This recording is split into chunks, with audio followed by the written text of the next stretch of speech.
This week I tried XDefiant. I've already put 24 hours into the game, so that's not nothing. I do recognize that it's not a whole lot compared to the long-term lifespan of a multiplayer game, but I think it's enough to talk about. I've been interested in XDefiant for quite a long time. The advertising they were giving out was exactly what I wanted to hear. There's no skill-based matchmaking, aim assist has been toned down, it's gonna be an old-fashioned Call of Duty experience. Naturally, upon hearing this, I expected a Black Ops 2 style experience. Instead, I got Black Ops 4 masquerading as Black Ops 2, which left me rather disappointed. But I still can't say I hate the game. The most frustrating thing is that I want this game to be good, and sometimes it is. Well, recently XDefiant has been all over the news, involving rumors saying that Ubisoft may shut down the game if player numbers don't improve by Season 3. There is a ton of things Ubisoft could be doing to ensure this doesn't happen. For starters, try putting it on Steam. Why is it only on Ubisoft Connect? Of course it has less players. Now this is a free-to-play game, so you would expect the player numbers to be pretty big when it first came out and then slowly dwindle over time. And that much is true, however, it is losing players faster than it's starting to gain attention, which is a bit of a problem. Still though, this game is far from dead. If you launch XDefiant, you will find a game relatively quickly, assuming the servers aren't messing up. And if the devs behind Iron Sight, a fantastic Black Ops 2 clone, can keep their game alive, constantly giving us new guns and new seasons, then surely Ubisoft can for XDefiant. If this game collapses and they shut down the servers, this will be one of the biggest blunders they've ever done, which is saying a lot because this is Ubisoft. I'm going to split this video up into 3 different parts. The first part is stuff I liked. The second part is stuff I'm conflicted on, and the third part is stuff I absolutely hate. I guess 4 parts, because I'm going to be talking about the heroes, or factions as they're called in games, but this really goes under cons. Bit of a spoiler there. So before we get too negative, let's stay positive with something I like. And that thing I like are sponsors, because I like paying bills and rent. Okay, seriously, today's sponsor is IntoTheAM, and I really like shilling for this company because I do like their products. They contacted me about telling you guys about their fall collection. And before they even sent this jacket to me, I was already wearing one of their shirts underneath it, so I wear their clothes all the time. This was the jacket that I requested they send to me, by the way. It's the Tradesman's Trucker jacket, and it's supposed to be inspired by 60s denim jackets, but with better material to make it more flexible. It doesn't feel like you're wearing jeans. Personally, I like this look quite a lot, actually. I'm sure the type of people that watch my videos will probably like wearing something of this style, so that's one of the reasons I wanted to pick it out. I'm hoping fall kicks in sooner than later, so wildfire season can end, but also so I can start wearing pants and hoodies and stuff like this, because I prefer wearing stuff like this. Speaking of hoodies, they also sent me their Daybreak Performance hoodie, and this material is almost Under Armour feeling. It kind of reminds me of a jogger's jacket, but not quite. It's not thin, and this would actually work pretty dang well for fall. Alright, so they have a lot more than just graphic tees. They have a whole new line of clothes to check out. If any of this is interesting to you, go to IntoTheAM.com/dragonshirts and you will get 10% off. And yes, that's site-wide. That's not just their new products. So yeah, huge thanks to IntoTheAM for sponsoring this video. With the way YouTube Pay has been, sponsors are greatly appreciated. And if you guys check out their stuff, because I promise these are good products and I do stand behind them, that will help me a lot if you check out that link. You just jabbed your gun. Oh, I did it again. Alright, the good stuff. The game is technically sound. I don't really have any PC issues. It has all the settings I want. I can change the FOV and all that stuff. Graphically, it's okay. It's not the best looking game I've ever played, but it's definitely not bad. The concept of this game is a Call of Duty style game with Ubisoft worlds, and this means each map is taken from a Ubisoft game, which is really cool. I haven't played half of these games and I still know what game these maps are from. And while we're on the topic of maps, these maps are amazing. And I'm not exaggerating when I say that. If these maps were dropped into any Call of Duty game, most of them would be the best map in the game. They have a good variety. There's small chaos-style maps like you would see on, say, Shipment. You have larger open maps for people that want to snipe like losers. You have more standard 3-lane maps. You have non-3-lane maps. Almost every one of these maps has a really good flow. I'll take a couple of examples. The first one is just straight up a siege map chucked into the game. This is obviously not a 3-lane map, but it's amazing that this game has such a good flow to it considering Siege does not play like Call of Duty. And then you get to the 3-lane maps like say Noodleplex from Watch Dogs, and when you go to the side lanes, it's very clearly a 3-lane map, but there are rooms and things to separate yourself. It's not just a hallway. However, when you go to the middle lane, This is when it doesn't really feel like a 3-lane map. This is just a campus. There's so much cover, so many ways to go around, it branches off in different ways. This is just a very solid 3-lane map that doesn't really feel like a 3-lane map. And I can't emphasize this enough, the maps in this game are really good. That said, there are 2 maps that I really don't like. The first one is Mayday. At the center of this map is a crashed plane, and it pretty much just turns into King of the Hill. Everyone just tries to take over this plane and stay there. If you were outside of the plane, there's a lot of open space to get sniped. The flow of this map kind of just sucks. But it's nowhere near as bad as the map I hate more than everything else, Imperium. This map sucks. It's a 3-lane map in a shopping mall, but the open area in the middle is just too open. There's too many sight lines. The flow of this map is awful. Also, one side of the map has an outside area, whereas the other one doesn't. I don't know why. You can definitely get into a Battlefield Metro style situation where you're getting spawn camped in this outside area. I don't know what they were thinking with this one. This one sucks. But every game is going to have a few duds when it comes to maps, and for the most part, these maps are really, really good, better than vast majority of Call of Duty games. Oh, and I may not have the best footage of these maps because there's no custom games option, so I can't just boot into the game and show you the maps I'm talking about. Next thing I like, no skill-based matchmaking. Thank God. This is one of the biggest reasons why I stopped playing the newer Call of Duty games. And before someone comes along and tells me, you just want to pub stop noobs. No, stop, shut the fuck up. Skill-based matchmaking needs to exist in games.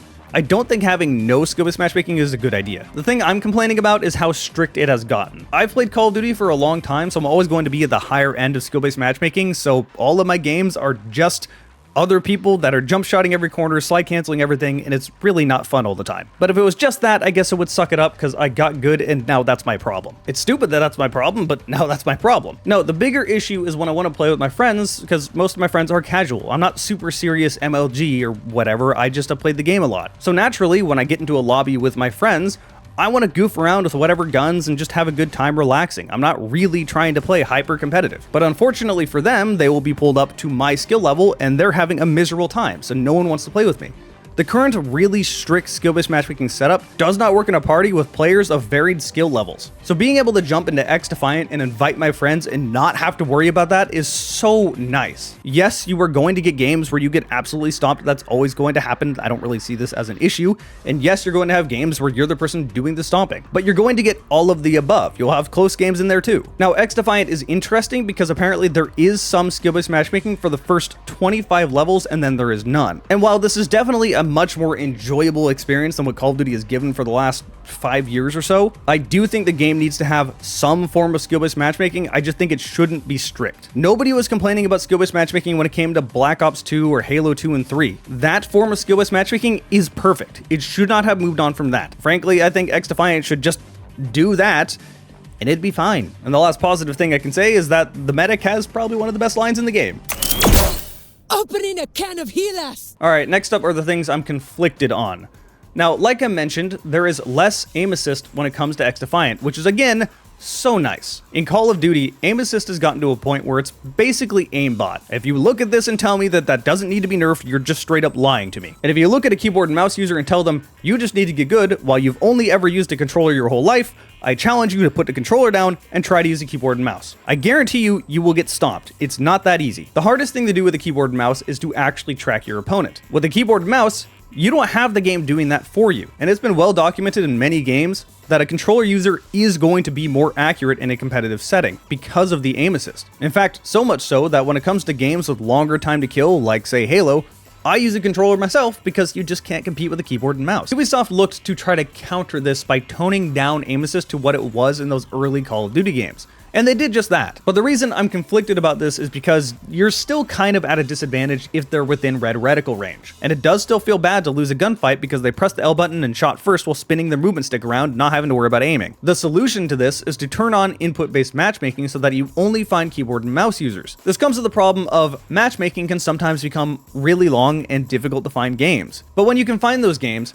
it's so much nicer. Right away, gunfights up close last longer. Your strafe actually matters. People actually miss. And whether or not I win or lose that gunfight, it's really nice knowing that the best player actually won. So yeah, this is less of a problem of XDefiant and more of an issue of just crossplay as a whole. I don't really know what they could do to fix this, and I don't think they ever really can. I think the only solution they could really have is to literally not allow aim assist and force everyone to gyro aiming, which is never going to happen. The next thing I'm conflicted on is how you unlock weapons and factions and attachments. You unlock things by doing challenges, and for the most part, it's what you would expect. Get a certain amount of headshots, do a certain amount of damage with a certain type of gun, no big deal. But every once in a while you will come across a challenge that takes forever. For example, to unlock the M60, you need to do 5,000 damage to enemy equipment with LMGs. This doesn't sound difficult, but it can become difficult if the enemy team doesn't use the factions you need. You queue into a game and just hope a few people on the enemy team are running Phantom so that you can shoot at their shields a little bit. This took me so long because I was just getting really bad RNG with what the other team was using until I came across this game. Oh my god. Yes. Give me that. I need it. Yes. I don't even care if I'm dying. Give me the shields. Damage done. Jesus Christ. Look how much damage I got. So yeah, not really a good or a bad thing, but just kind of a funny thing. The next thing I'm conflicted on is the movement. The reason I'm conflicted is because the base movement feels pretty good. It honestly does feel like, say, Black Ops 2 era Call of Duty. It's pretty obvious what you can and can't clamber on. The walking speed feels nice. The sprinting speed feels nice. The strafing speed feels not too fast, not too slow. But what I am conflicted on is that you have this slide.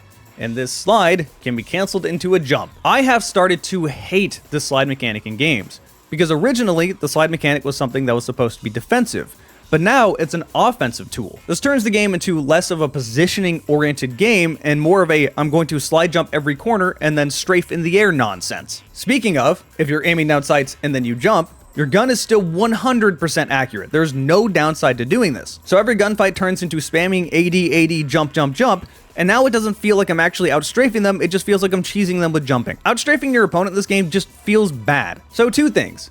A, make the gun less accurate when they're initially going into that jump to stop this. And B, good god, tone down the jumping out of sliding. I know a lot of players like this. I fucking hate it. I would like it if you couldn't even jump out of it so it's only a defensive tool. I'm someone that much prefers a more positioning-oriented style of play rather than I'm going to mash my movement tools and get close to you. There's no coincidence that this stuff is in the new Call of Duty games, and while I do it because I have to, I don't like it, and I don't really like the new games much. If you're the type of player that does this shit and you think this shit is cool, you're the problem. And again, it's not that I hate advanced movement as a concept, because depending on the game, it's great. Advanced movement in Titanfall 2, that's part of Titanfall 2's identity. If you remove that, the game is worse. But I feel the opposite way for Call of Duty style experiences. Put advanced movement in Call of Duty and it's suddenly not Call of Duty, and suddenly I don't have fun with this freaking experience anymore. So yeah, kind of conflicted on the movement. Next thing I'm conflicted on is the gun feel. These guns are, well, they exist. They don't feel great. They don't feel bad. I mean, they're serviceable. The game can occasionally be really satisfying, but I don't know, man. It's just nothing about them. They're really mid. That's all I can say. And the same thing can be said about the weapon balance. It's not the worst I've seen, but I've seen much better. It certainly has problems. The meta is mostly dominated by SMGs, snipers, and occasionally shotguns. The SMGs is no surprise. You move very quickly with them. You need to get up close to people. There's some advanced movement stuff you can do, so this doesn't really bother me too much. You would expect SMGs to be good in this sort of a game with the maps that they have. Snipers are really annoying because it's always irritating to be one-shot. I will talk about the snipers later and explain why I think they're really broken right now. And shotguns can occasionally completely dominate a game, particularly on the smaller maps. There's 3 shotguns in the game right now, and 2 of them are fine. The base pump-action shotgun is fine. It's really inconsistent. You can one-shot someone from 20 feet away and then 3-shot them up close and they still don't die for some reason. Most people don't end up using the shotgun for that reason. The AA-12 is not great, but it is really fun. It's actually one of my most used guns because it's just so silly. It doesn't feel super powerful, at least not animation and sound-wise, which is kind of a bummer, but it's also just really funny to have a whole team spamming AA-12s everywhere. But the main shotgun that's the problem is the double barrel. This thing is nasty. It can one-shot to a pretty good distance, and it's pretty lenient on how accurate you need to be. So this one can take over lobbies every once in a while. To be more accurate about some of the other weapon categories, I feel most assault rifles are just below par and not that good. They feel to have a time to kill that's just barely too slow to really be viable. The 2 exceptions being the MDR and the LVO. 2 weapons that are Season Pass weapons, so it's going to take a while to grind them out and actually get them. The LMGs I actually think are fantastic for the most part. These are really good, but people largely aren't using them because they have slow handling, and that doesn't fit the meta of jump canceling every corner. The Saw I actually think is one of the best guns in the game. This thing is so deadly accurate. It has no recoil, it kills fairly quick. Like, I love this thing. I can say very similar things about the M60. Grinding to unlock it was definitely worth it. Shoots a little harder, but shoots a little bit slower, so it feels different enough, but still very good. The RPK, on the other hand, is absolute ass. It has horrible handling stats, slow movement speed, slow ADS speed, really low damage, low rate of fire. It's not good, don't use it. DMRs are pretty good, they'll kill in 2 to 3 shots, but people tend to use the snipers over them, so whatever. Pistols all mostly feel pretty ass, to be honest. The starting M9 is okay, it's decent at finishing off opponents. It's not something that's going to compete with main assault rifles, but as a secondary, it does its job fine. And that led me into believing that the secondaries were going to actually be good, and they're mostly not. The M93R is probably the best pistol in the game, and props for modeling it as an actual M93R instead of just an M9 with a foregrip. Its 3-round burst doesn't do a ton of damage, but that's what you would expect, and it does its role fine. Still doesn't exactly compete with primaries, but closer to doing so. And the others are just kind of bad. Why does a 357 Magnum take 3 shots to kill? Why does a 50 cal Deagle do less damage than a 357 Magnum? These two are so bad, and why? Okay, correction, they're actually pretty decent with the Cleaners faction, but I'll talk about that later.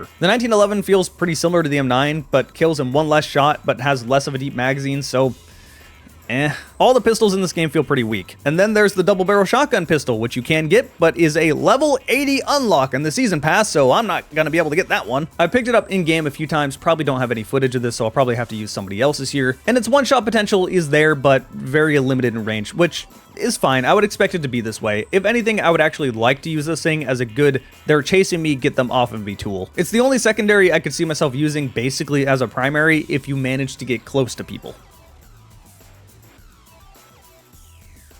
Got him. Oh my god, look how many people I just killed. Okay, now let's move on to the stuff that I absolutely hate about this game.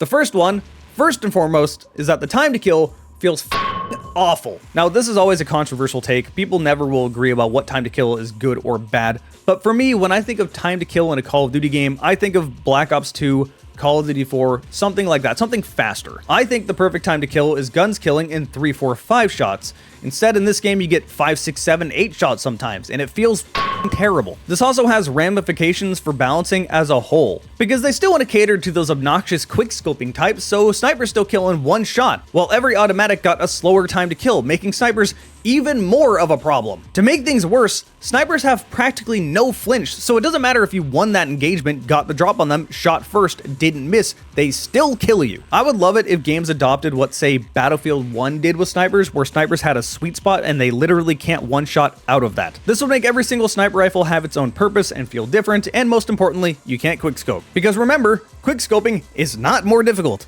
You need to shoot them once, they have to shoot you 6, 7 times. Every time I snipe, it just feels like I'm cheesing. It's so easy. And even if it wasn't easy, that's not how you do balance. That's not how time to kill works. You need to set up balance for the idea that people are going to be playing this game 5 years from now and see how good they are then. A similar thing could be said about shotguns, but to a lesser degree, because at least you have to get up close to people with shotguns to one-shot them. And this is admittingly pretty fun, but like, this can be a problem, as I've said before. Once somebody breaks out the double barrel, everyone breaks out the double barrel. So yeah, I would prefer it if every gun in the game killed in 1, 2, 3 less bullets and snipers got way more flinch and pretty heavy nerfs. The next problem that I think we will all agree with is that hackers can suck a dick. This is a free-to-play game, so you will occasionally come across a hacker. Nowhere near as many times to ruin the game as a whole, but it's gonna happen at some point. The easiest way to tell if they're hacking is if they get headshots on every single kill. And yeah, this is pretty annoying. Just report them and leave the match. What's also annoying are the mines in this game. I find them really hard to see for some reason, and then I'm already dead. You can crouch to avoid dying to the spring mines. However, if you are in the act of sliding, it doesn't count and you still die. So most of the time I die anyway. You can get lucky and slide jump away and be far enough away to not die, but still, I hate these mines. And since this is more of a hero shooter, there are no perks, so you can't like turn on engineer to see where the mines are, so they're just always going to be a problem. The next problem is that hit reg occasionally just says, lol no. You'll also find yourself dying around walls a lot. These two things are problems that you're just going to have. There's no way around it. And the last con I have is heroes. I hate hero shooters. I hated it when they tried to add hero shooter mechanics in Call of Duty. Ultimately, people largely didn't like it, it didn't work, and they changed it to something else. Yeah, here is XDefiant, trying to turn it into a hero shooter. Why? All right, let me break down these factions, because that's what they're called in game. First faction I want to talk about are the Cleaners from the Division. These guys have two abilities that I don't really mind. They're actually pretty fun. The first ability is a drone that spews out fire and then explodes. This is really good at clearing out a lane. The second one is something that a lot of people get annoyed by, and that's just an area of effect fire explosion that kills anyone near you. This doesn't bother me too much because it's really easy to tell who is on what faction at first glance, so you know what abilities they have. If they can't get up close to you, then they can't do this ability. This can occasionally get annoying because sometimes one will pop up out of nowhere and kill you instantly, but it didn't bother me that much. And the Cleaner's ult is just a flamethrower that's really strong. Again, this doesn't really bother me. What did bother me about the Cleaner is its passive ability. Its passive ability gives it incendiary rounds. It does more ticks of damage on every shot, which sounds great, except for it drastically reduces your range. In execution, this just means your gun does a lot less damage. This forces you into using certain guns with the Cleaners. With SMGs, it's not a big deal because you're already going to be up close with them anyway. I did find that the M16 was an absolutely ass gun until I used it with the Cleaners, and this made it a lot more consistent. Because the M16's drop-off range is already pretty far out, so you're not really losing any damage, and you're going to consistently kill people in 2 bursts now. This made the M16 go from a terrible gun to a freaking awesome gun. This thing's nasty now. And of course, the same thing can be applied to any longer range weapons like, say, the DMRs. So, again, I'm conflicted. It basically limits what guns you can use, and I don't really like that. But at the same time, it does feel pretty satisfying with those guns, so Next up are the Phantoms from Ghost Recon. One of their abilities is so much better than the other one that you almost never see the other one. That first ability is the ability to just put down a shield that you can shoot through, but the enemy cannot. They can shoot it to break it, but by that time, you've probably already killed them. This ability is super useful, but also can be really frustrating when you're shooting at someone, then they 180 put a shield down and kill you instantly. That just feels like Halo 3 Bubble Shield or Halo Reach armor abilities all over again. It's dumb. The other ability they have is a shield. Just a shield. Can be useful, can be annoying.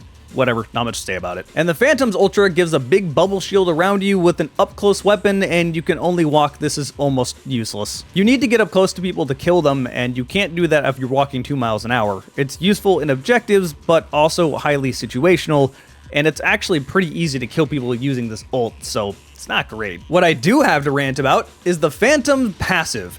You get 20 more health, just outright. Yep, Phantoms have built-in Juggernaut. What a good idea. We all realized this was awful in Call of Duty and removed it forever ago. Let's add it back in. Sure, what can go wrong? Why? Just why the hell would you do this? The default medic class is the Libertad from Far Cry 6. The abilities of this faction are exactly what you would expect. 2 ways to heal your teammates and yourself. The first one is a small vial that will instantly start healing you. You can carry it on you. Anyone near you gets healed. And the second one is something you throw on the ground and anyone near that will get healed. These are fine for a hero shooter, I guess, but its passive and ultra I have huge problems with. First off, the passive just makes you start healing basically instantly and starts healing people around you instantly. This can make medics feel like a tank. It also completely counters the Cleaner's fire damage because you're already healing. Oh, and same thing with the Phantom's extra 20 health that kind of counters the fire damage that you're doing with Cleaners as well. But the biggest problem I have with this faction is its ultra. You put down this huge healing circle around you, you have 200 health and instantly heal. You're basically unkillable. It's complete bullshit. Like, how has this not been nerfed? That's insane. I don't know what it is about first-person shooters, but medics end up becoming tanks that are really offensively good for some reason instead of the support they're supposed to be. All right, the Splinter Cell faction. Echelon. You do get the ability to cloak and go invisible, but it's still really easy to see cloaked enemies, so this is almost useless. You'll never really use this. If someone else is using it, you're just going to shoot them because you'll see them anyway. The ability you'll probably be using is Intel, which turns you into a walking UAV. Also, you can see people through walls, so that's cool. And like I said, walking UAV, this shares this with your teammates. And as a passive, you just don't appear on minimaps. So you have Ghost. While I really am not a fan of Intel, because just pinging everyone and being able to see people through walls is dumb, it's mostly inoffensive. Except for its Ultra, which is stupidly overpowered. You can see the entire enemy team, all highlighted red through walls, and your 5.7 will kill in 1 to 2 shots depending on how close they are. Yes, your 5.7 does more damage than a Deagle or a Magnum. This Ultra is just absurd. GS Commando. This is the Rainbow Six Siege faction, and this one just kind of exists, to be honest. You can throw down shock wire, you can throw down a trophy system. Its passive is probably the most I can say about it. You don't really take headshot damage, or at least you take less. And its Ultra, I don't think I've ever actually seen in a game and that's just a shield that can blind people. Yeah, this one's just kind of here, to be honest. I see the shock wires being used often, but you can just melee them once and then they're gone. So, fairly inoffensive unless you're going for headshots, then it might make you frustrated. But the thing that will definitely make you frustrated is DedSec, the Watchdogs faction. Its passive trait is kind of neat. You can refabricate your explosive device, which can turn you into someone chucking grenades everywhere, which is kind of annoying, but whatever. You have an ability that can hijack other people's abilities, which is actually really cool. It's like the Black Hat in Black Ops 2, I'm fine with this. And your Ultra will disable your enemy's HUD, minimap, and abilities in the entire area. So basically an EMP. All of those are kind of fine, I guess. But the thing that isn't fine is the spider bot. Yeah, you knew this was coming. Everyone hates this stupid thing. It's one of the only things I can say is so obnoxious that they should just remove it out of the game. There's no way to fix this, it's just irritating. So here's how this plays out. Enemy person on DedSec throws down the spider bot, follows it around, it latches onto you, they get a free kill. No skill required, it's just a free kill. The way you counter this is that you can shoot the spider bot, which is really small, has a really weird hitbox, is very easy to somehow miss, and then when it latches onto you, you can't get it off of you. I've seen people say if you look down and shoot, you can get it off of you. You cannot, you can't melee to get it off of you, it makes no sense. Your teammates can shoot it off of you, but even if you have good teammates, which is incredibly rare, by the time they shoot it off you, you're probably going to be dead anyway. Again, this thing is super annoying. I don't know why it's in the game. Please get rid of it. It's extra annoying because Hijack is a way better ability, but people still run with Spiderbot because they want that free kill. So yeah, this thing. And the biggest complaint I have about these factions as a whole is something that confuses me so much. Why aren't they using actual characters from the games? Like, yes, you had the Echelon from Splinter Cell, but why not add Sam Fisher as a playable character, the character people would actually care about? Why not add in the main villain from Far Cry 6? Then people would actually want to play that character. Why not, in a future update, add in Voss from Far Cry 3 and make a new faction around that? It makes no sense that they're taking factions from their well-known games and not using the well-known characters from those well-known games. This alone would draw way more interest into XDefiant, along with putting it on Steam. Even if you still had to launch Ubisoft Connect after that, at least it would be on Steam so people would have it in their mind. Nobody wants to use Ubisoft Connect. Okay, I take it all back. My biggest complaint about these factions is that they exist at all. I hate hero shooter mechanics, but in a game like, say, Overwatch, TF2, Deadlock, this kind of stuff makes sense. The game is made for that. Trying to shove them into a Call of Duty experience, in my opinion, objectively just doesn't work. Again, Call of Duty tried this, people largely did not like it, they got rid of the heroes and put them in a different way. Those obnoxious hero shooter abilities turned into more regular equipment, like for example, the ability to throw down ammo for your entire team to pick up. However, it could be blown up, which is useful for both teams. This is way more engaging to me and doesn't change the base combat flow of the game. Prefacing this by saying this will never happen, but in my opinion, XDefiant would be so much more fun if all the heroes vanished and got turned into kill streaks. Have a more traditional Call of Duty experience, give me those abilities, but as score streaks. Alright, so what's my final conclusion on XDefiant? Would I recommend it, or would I say to not waste your time? Well, it's free. So, I mean, play it if you're curious. I don't have much more to say about that part. If you're on console, I extra don't have any reason to tell you not to play it because there's just not many good Call of Duty alternatives. If you're on PC, however, I would tell you to just not waste your time and instead play another game, Iron Sight. This game is actually what I was wanting out of XDefiant. It is straight up a Black Ops 2 clone. It has Black Ops 2 movement, it has Black Ops 2 time to kill, it has tons of weapons to choose from that all feel pretty good. They're constantly updating it with new seasons, they're giving us new guns, new maps. Like, this is the clone you want. The extra frustrating thing about XDefiant is that I want to like this game. It's not like I came into it wanting to hate it. I still don't hate it, really. I'm more conflicted than anything, conflicted leaning on more disliking it than liking it, but at times it genuinely feels good, and I want to have good Call of Duty alternatives. I want this game to be good, and it's close to that. But there's so many missteps in here that they'll have to change if they want players to come back. But also, there's a lot of things in here that will never change that I will always dislike. Like the time to kill being slow and it being a hero shooter. Just why to all of this? My question is that if you're trying to bring back the good times of old Call of Duty and you're trying to make a Call of Duty killer, why emulate Black Ops 4 instead of Black Ops 2? So, yeah, wanted to like XDefiant. Came away more annoyed than enjoying it. Hey, huge thanks for watching this video. Go to IntoTheAM.com/dragonshirts to get 10% off site-wide and check out their fall collection. If you're still here, you probably like my videos, or at least like this one, so maybe check out my other stuff. Here's a whole playlist of videos over there. Here's what YouTube recommends for you over there. If you want to subscribe, check that up there. And I do stream fairly often. I haven't got much of a chance this month, but I usually stream a lot more often than I have been doing lately. Check out the Twitch there. Also, I am on Twitter, twitter.com/Jarek_Dragon. Thanks for watching. I'll see you later.